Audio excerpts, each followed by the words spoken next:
15 minutes. Now I've tried this pie and I hope you do like it, I'd like to learn a little bit more about noodles. How easy are they to make these noodles? These noodles are extruded, so they're rice noodles. But traditional Chinese noodles that you probably see throughout China are all wheat-based. Right. So there's various different ways of making them, whether they be cut with a knife, or they're pulled, or they're extruded, or they're made like Italian pasta. And you can do them? Pulling noodles is something that I learned while I was in China. It's a fascinating thing. It started off me in a restaurant just kind of looking at the chef doing it, and I got a bit curious. Yeah. And then before I knew it, I was in every day at like 6 a.m. with him whipping me on the back and telling me to work harder. Well, can you show me how to pull noodles? Absolutely. I love working with dough. I've done it all my life, but I've never pulled noodles from it. And I can't wait to add that to my repertoire. So this is the most important part. Okay. So what you want to do, you want to stretch it by doing a V shape with your arms. Noodle pulling is a gastronomic wonder that dates back 4,000 years. I smack myself in the face. Oh, I've done that many times. We're making wheat noodles, which, just like bread, starts out as dough. It's a basic mix of high gluten flour, salt and water, and it's worked for a long time. That's the first technique.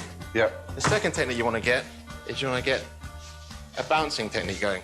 This aligns the gluten, making the dough so stretchy that it eventually becomes long, skinny strands, or noodles. How am I doing then, Andrew? You're a natural. I'm dealing with dough, though. I'm comfortable with dough. And after you've perfected that second art, what you're going to do, you're going to increase elasticity. Yeah. And then spin. OK. To create a plait. Did yours break there, Andrew? It broke. Mine's broken now, look. It's one of the oldest techniques in Oriental cuisine, and noodles are still made the same way today. In noodle shops, the noodle guys will come in at 5 in the morning, they'll make their dough up, yeah, and it's left to rest for 6 hours before lunchtime starts.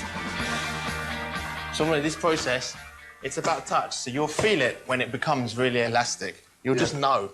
I'm assuming it's very similar to when you make bread, you just kind of know when it's ready. You feel the gluten, it almost goes really smooth. Yeah. And you feel that it's there. And you feel a bit lucky. Yeah, exactly. Liking this. It's a bit nuts though, isn't it? Oh, just broke on a bend there. I'm going to use a bit of Brit technique here as well. I didn't tell you, by the way, but normally, the more dough you're working with, the harder it is. And I gave you quite a substantial piece of dough. Oh, did you? Yeah, thanks, Andrew. No worries. It's trying to get there. It's still breaking up a bit, though, you know? And you see that the big difference is that yours isn't quite as smooth. No. If you give me a duff one. It's exactly the same. Yeah. The genius of this technique lies in its simplicity. No utensils, gadgets or gizmos are required. It's all done by hand, and I'm told people pick it up pretty quickly. That's breaking too easily still. That's not right. I battered that one to death. Time to concentrate on the master at work. This is the clever bit, and the reason this technique is called pulling. So we end up with a plait like so. Yeah.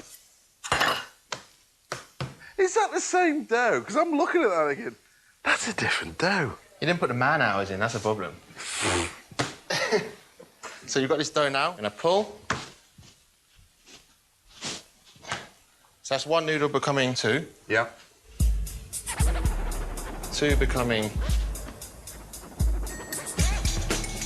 four. Andrew doubles the amount of strands every time, making his noodles thinner every turn. It's incredible. You start to see it now, can't you? So I think after 12 folds, you can see there's about just under 1,000 noodles there. Wow. That looks incredible. At this point, they're ready to be cooked.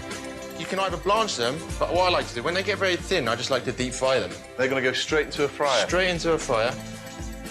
There's an area in China called Fujian, where they have a street snack, which is basically this. It's called Dalek, and it's so regional. Dalek, yeah. Like in Doctor Who? Exactly. And then children after school, they go to the shop, they buy it, and they use it like chips and crisps. After a couple of minutes, they're ready. You can see them more defined, actually, when they're all fired up. That looks incredible. How intricate is that? Oh, I love that. I love that technique, Andrew. In fact, looking at that, I could use that on the top of something, actually. Later, I'll be using Andrew's noodles to add an oriental touch to my tasty traditional chicken and leek pie.